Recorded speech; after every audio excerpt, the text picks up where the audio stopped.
Muraho neza nshuti bahinzi borozi. Muri iyi video tugiye kurebera hamwe uburyo bwiza bwizewe bwo kwita ku nkoko za mberabyombi. Twavugamo nka saso, koroyira ndetse n'izindi zose tuzi ko ari mberabyombi. Ni ukuvuga ngo zitanga inyama ndetse n'amagi. Tugiye kurebera hamwe rero uburyo bwiza bwo kwita kuri izi nkoko kuva zivutse kugeza nibura zigeze amezi 5 y'imikurire. Tubahaye ikaze muri iki kiganiro hano ku isoko y'ubworozi. Aribwo bwa mbere warugeze hano, nkamwibutsa gukora subscribe, kora like na share na comment, wisharinga ku bandi borozi bagenzi bawe. Tuguhaye ikaze rero muri iki kiganiro. Izi nkoko za mberabyombi kimwe n'izindi zose zikiri imishwi zibanza guca muri stage ya mbere yitwa brooder. Ninjya mvuga inkoko za mberabyombi ujye wumva saso, nimvuga saso wumvire hamwe na za koroyira ndetse n'izindi tuzi nka mberabyombi. Nimvuga saso uhite wumva ngo mberabyombi. Ubwo saso iraza kubihagarariye izindi nkoko zose za mberabyombi. Tubahaye ikaze rero n'igice cya mbere cy'iki kiganiro. Iyo zino nkoko zikiri imishwi aba ari inkoko z'inyantege nkeya, aho umuntu aba agomba kuzitaho by'umwihariko akoresha imbaraga ze zose mu kuzitaho muri no stage ya mbere, kuko iyo uzihaye ibyo zikeneye muri no stage ya mbere, mu stage zikurikiraho imikurire yazo izamuka neza. Ubwo murabyibuka no ku bantu tuvuga ko kwita ku mwana bisaba kumuhereza imbaraga z'iminsi 1000. No kuri izi nkoko rero zikiri imishwi biba bisaba kuzitaho by'umwihariko. Ikintu cya mbere uzakora rero muri no stage ya mbere, ubwo ni mu cyumweru cya mbere zikivuka, kuva ku munsi wa mbere kugera zujuje iminsi 7. Niki uzakora muri kino cyumweru? Twagiye n'ikintu cya mbere. Kuri uwo munsi wa mbere uzategura aho uzazishyira. Ubwo ku munsi wa mbere uzahita uzitangiza stage ya brooder. Brooder ni handi uzihereza ubushyuhe buboneka hagati ya 32 kugera kuri 35 degrees Celsius. Ubwo bushyuhe bugomba guhoraho kuva ku munsi wa mbere kugera nibura icyumweru cya mbere kirangiye. Hagomba kuba hafunze, hasukuye ndetse hafunze amadirishya n'inzugi kugira ngo hataza kwinjiramo umuyaga ukabangamira bwa bushyuhe, ugaherereza ubushyuhe mu ruhande rumwe aho gukwirakwira mu kiraro cyose. Ubwo uzirinda kuhafungura, habe hafite isuku, hanashyushye kuri cya gipimo tubonye haruguru. Ikintu cya kabiri rero uzakora muri no stage. Icya kabiri, ino mishwi ukigeza mu kiraro, icya mbere uzayihereza amazi meza asukuye kandi afite agashyuhe, amazi y'akabembere. Ntuziha amazi akonje, uzahereza amazi ashyushyemo gakeya. Ndetse muri ayo mazi ugashyiramo glucose ndetse na multivitamins. Nyuma yaho niho ushobora gushyiramo na electrolytes ku mishwi iramutse ivuye ahantu kure ku ntera ya kure, cyangwa se ya mishwi ubona ko ifite umuhangayiko. Icyo nicyo uzakora cya kabiri. Reka noneho turebere icya gatatu uzakora nyuma yo kwakira ino mishwi. Ikintu cya gatatu uzakora ni ukuzigaburira ibiryo byiza bihagije. Ubwo ubwoko bw'ibiryo ugomba guhereza zino nkoko zikiri mu cyumweru cya mbere ni starter mash. Agomba kuba ari ibiryo bito bito byoroshye ku buryo biri buzorohere guhekenya, ndetse ibyo biryo bikaba bifite intungamubiri izwi nka proteine, nk'uko twabonye muri video yabanje haruguru ingano y'ibiryo inkoko ikwiye kurya. Izi nkoko zirya ibiryo bifite proteine hagati guhera kuri 21 kugera kuri 23% y'ibiryo zizaba ziri kurya bizaba bigizwe n'iyo proteine. Icya kane rero ugomba kwitaho kuri no mishwi mu cyumweru cya mbere. Ikintu cya kane rero uzitaho ni ingingo zino nkoko uzazitera mu cyumweru cya mbere. Ku munsi wa mbere zikihagera zihita zifata umuti wa Newcastle, zinywa mu mazi wa Newcastle. Urundi rukingo uzahereza muri kino cyumweru cya mbere uziha ku munsi wa 7. Iyo urukingo uhereza ku munsi wa 7 ni gumboro, iyo ufata ku munsi wa 7 zivutse nibwo uhereza n'urukingo rwa gumboro. Muri video yabanje nababwiye ingingo inkoko zifata. Reka noneho muri no video nongere nzibanyuriremo mbabwira buri cyiciro urukingo ruzarufatwamo. Reka noneho tujye ku cyumweru cya kabiri kugera ku cyumweru cya 4. Muri iki cyiciro imishwi ibitangiye kugira imbaraga, ubudahangarwa bwawe butangiye kwiyubaka. Reka turebe no muri kino cyiciro niki ukoramo kugira ngo imishwi yawe ikomeze igire imikurire myiza, ubuzima bwiza, ndetse izaguhe n'inyungu nkeya. Apana, inyungu zihagije kandi washoye ukoresheje imbaraga nkeya. Reka turebe ibyo uzakora muri kino cyiciro. Muri iki cyumweru cya kabiri ubushyuhe uzajya ugenda ubugabanya. Mu cyumweru cya mbere twabonye ko ugomba kuba ufite ubushyuhe buri hagati ya 32 kugera kuri 35. Muri kino cyumweru rero cya kabiri ubushyuhe uzabugabanya bugera kuri 30 degrees Celsius. Mu cyumweru cya gatatu naho ubushyuhe bugomba kugabanuka bukagera kuri 28 degrees Celsius. Mu cyumweru cya kane ubwo ni ukuvuga ngo ukwezi kuba kurangiye, ubushyuhe urabugabanya ukabugeza kuri 26 degrees Celsius. Uko icyumweru gishize uzajya ugenda ugabanya ubushyuhe. Ubwo hano nyuma y'icyumweru cya kane izi nkoko nta bushyuhe zaba zikeneye kuko zaba zimaze gukomera, imibiri yazo imaze kwiyubaka ku buryo ubwazo zakishakira ubushyuhe butuma zibaho kandi zikagira ubuzima. Muri iki cyumweru cya kabiri rero n'ingingo zizaba zigikomeje. Icyo uzongera kwitaho ni ingingo, kuko ku munsi wa 14 inkoko zawe uzongera uzihereze gumboro ya kabiri. Gumboro ya kabiri uzongera uyihereze ku munsi wa 14. Ku munsi wa 21 uzongera uzihereze nanone Newcastle ya kabiri. Urumva ko icyumweru kigiye gishira hagenda wakira urukingo uzihereza. Ubwo ni ingingo ebyiri uzihereza, Gumboro na Newcastle icyarimwe. Ku munsi wa 28 niho uzazihereza urukingo rwa Typhoid cyangwa se Cruroza bitewe n'akarere uherereyemo. Uzahereza rumwe muri zo, Typhoid cyangwa se Cruroza, bigendeye ku karere uherereyemo nibyo bizaguhereza ubwoko bw'urukingo uzazihereza.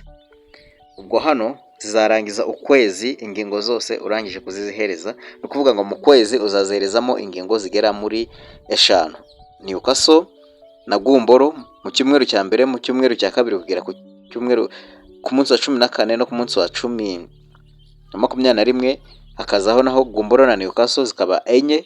Ku munsi wa nyuma ukongera ukaziherezaho ira Typhoid ariyo ya 5. Ubwo mu kwezi kwa mbere ugomba kuzihereza ingingo zitari munsi ya 5 kugira ngo uba wizeye ubuziranenge bw'ingingo inkoko zawe zafashe. Ikindi kintu uzakora muri no stage ni ku biryo, ku mirire yazo. Noneho muri no stage ho ibiryo byazo ugomba kongeramo vitamini, by'umwihariko ngizirinda stress cyangwa se izongera ubudahangarwa. Ikindi uzitaho isuku igomba kuba ku byo zinyweramo, ibyo ziriramo, aho ziryama, by'umwihariko muri rusange ikiraro cyazo igomba kuba gifite isuku. Ukitaho umunsi ku munsi, uko umunsi uhita uzisura umenya ngo isuku ihagaze ite. Ibyo nibyo wakora muri kuno kwezi kwa mbere. Ubwo hano tugeze ukwezi kwa mbere, amatasiki yose usabwa wayakoze neza, inkoko zawe ziba zimeze neza, zigaragara ko zifite imikurire myiza, ziba zirangije brooding stage, zita zivamo nyirizina. Reka tujye noneho mu kwezi kwa kabiri. Ese ukuzakora mwiki kugira ngo inkoko zawe zaguhe umusaruro mwiza kandi ushimishije?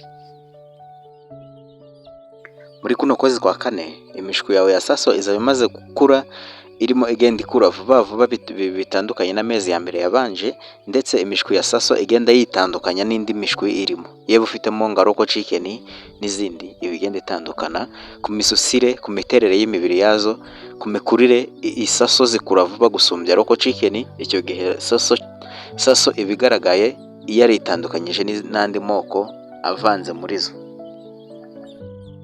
Muri kuno kwezi kwa kabiri ibiryo naho bizahinduka. Nk'uko twabivuze haruguru, ibiryo bizahita biva kuri starter mash tujya kuri grower mash. Grower mash ni ibiryo noneho bifite intungamubiri ya proteine iri hagati ya 17 kugera kuri 18. Ibyo gihe nibyo biryo zitangira kugaburirwa. Noneho muri hino stage niho uba utangiye kuba wacagura inkoko zuzorora kugira ngo zijye ziguhereza amagi ndetse n'izagurisha nk'inyama.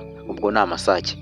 Icyo gihe uzaba wazitandukanya, zimwe ukazishyira ukwazo n'izindi ukwazo kugira ngo uzigaburire. By'umwihariko izi nyama zikenera kurya ibiryo byinshi gusumbya iz'amagi, kuko izi nyama uzigaburira cyane gusumbya iz'amagi. Gusa ukimara kuzitandukanya zose ugumya kuzitaho nanone by'umwihariko. Niba ukeneye kuzajya ugira amagi yo kurariza, icyo gihe bivuga ko ugomba gushyiramo amasake makeya inkokokazi nyinshi. Ubundi ku munsi isake iba yemerewe gushonda inkokokazi 7 ari imwe. Ubwo urumva nawe umubare wazasigamo ukurikije umubare w'inkoko ufite. Ikindi, gahunda y'imiti n'ingingo nayo uba ugomba gukomeza kuyitaho kuko iki gihe muri no stage wenda noneho ingingo zo muri farumasi ufite kuzihagarika none ugakoresha imiti iri organic. Muri video yabanje naho twaberetse imiti mugomba guhinga mukaya mukoresha mu buvuzi bwanyu. Ahangaha noneho niho ya miti itangira gukoreshwa. Nzagenda mbakorera video zibigisha ukuntu mwazajya mukoresha ino miti mu bworozi bwanyu. Uko iminsi igenda ihita video nzagenda nzibahereza umunsi ku munsi. Hari video nabakoreye yo kuvura indwara ya mare ya coccidiosis ndetse na respiratory disease kuri no channel iriho wayisangaho, gusa nzabakorera izindi. Ubwo hano ugomba guhagarika ingingo zo muri farumasi ugakoresha imiti organic. Izindi ngingo zishobora kwiyongeramo bitewe n'akarere urimo indwara kuntu ziboneka, hagomba kubamo full cholera, full pox na full diarrhea. Izo nizo ngingo nibura zigomba gukoresha zo muri farumasi, ariko indi miti uba ugomba gukoresha imiti iri organic. Nzayibabwiraho, gusa utarabonye video y'imiti ugomba guhinga wayireba kuri na channel ukareba amoko y'imiti ugomba guhinga, ukaba utangira kuyitegura hakiri kare ukayihinga kugira ngo bitazakurushya mu gihe ugeze kuri no stage yo gukoresha imiti iri organic. Ibiryo uba ugomba kwihereza ugende kuri timetable twabonye haruguru. Ndetse muri kuno kwezi kwa gatatu noneho inkoko ya Saso iba ifite ibiro hagati y'ikiro kimwe na garama 200 kugera ku kiro kimwe na garama 600. Izi nkoko rero ziba zigeze igihe cyo kujya zikora imyitozo. Uba ugomba kuzihereza uruhimbi rwagutse. Ubwo ni ikiraro zibamo kigomba kuba cyagutse kugira ngo izo nkoko zibashe kwirukanga kumuvinga, bizirinde stress. Muri no stage y'amezi 3 izi nkoko ziba zigomba kubona urumuri nibura amasaha 16 ku munsi, zibasha kurya zikanamuvinga mu kiraro. Reka noneho turebere hamwe ibyo tuzakora mu kwezi kwa 4 ndetse no kwezi kwa 5 inkoko zivutse ku buryo uzazitaho. By'umwihariko nongere mbibutse ko turuganira ku nkoko za mbera byombi, harimo Saso, harimo za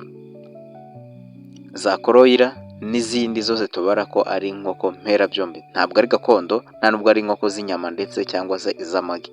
Turimo turareba ku nkoko za mbera byombi. Ubwo ni inkoko tukura umusaruro w'inyama ndetse n'amagi icyarimwe. Reka turebere noneho hamwe ibyo tuzazikorera mu kwezi kwa 5 kugera mu kwezi kwa 5, kwezi kwa 4 kugera mu kwezi kwa 5. Aha noneho inkoko yawe bimaze kugira hagati y'ibiro 2 n'igice kugera ku biro 3 by'uburemere ibimaze kugezaho. Ibiryo byazo bikomeza kuba gorowa cyangwa se ukaba wabihindura ukabigira finisher muri no stage.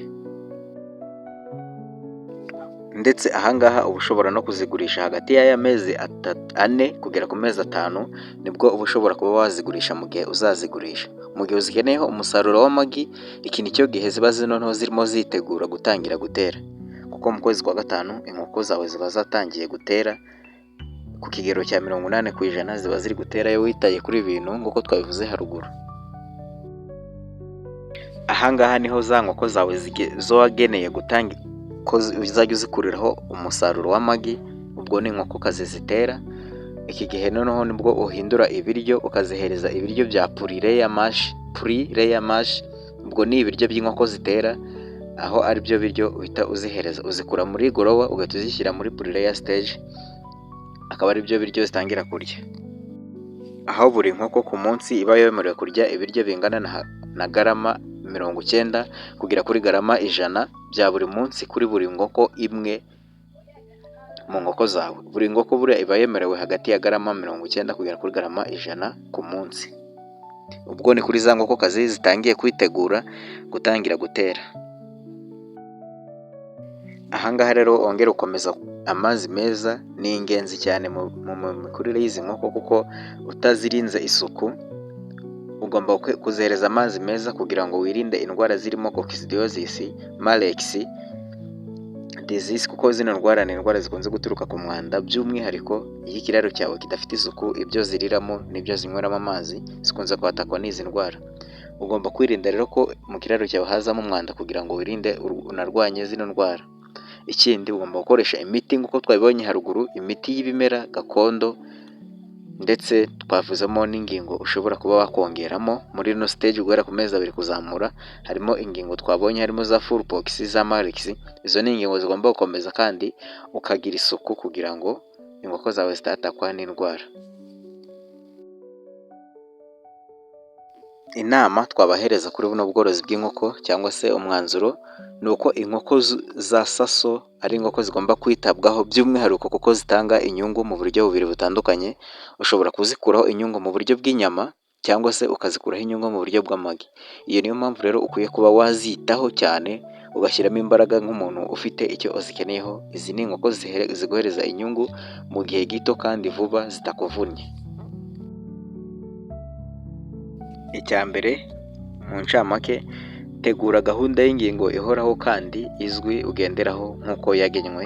Icya kabiri uzakora, ita ku gihe cyo kugaburira inkoko, uzigaburire ku gihe kandi ibiryo bibaze, aho utazihaye bike cyangwa se ngo uhereze byinshi. Icya gatatu, ita ku isuku ya buri munsi ihoraho kugira ngo wirinde indwara. Icya kane, shaka amasoko y'umusaruro uva mu nkoko, ubwo ni hagati y'amagi cyangwa se inyama. Shaka amasoko yazo hakiri kare.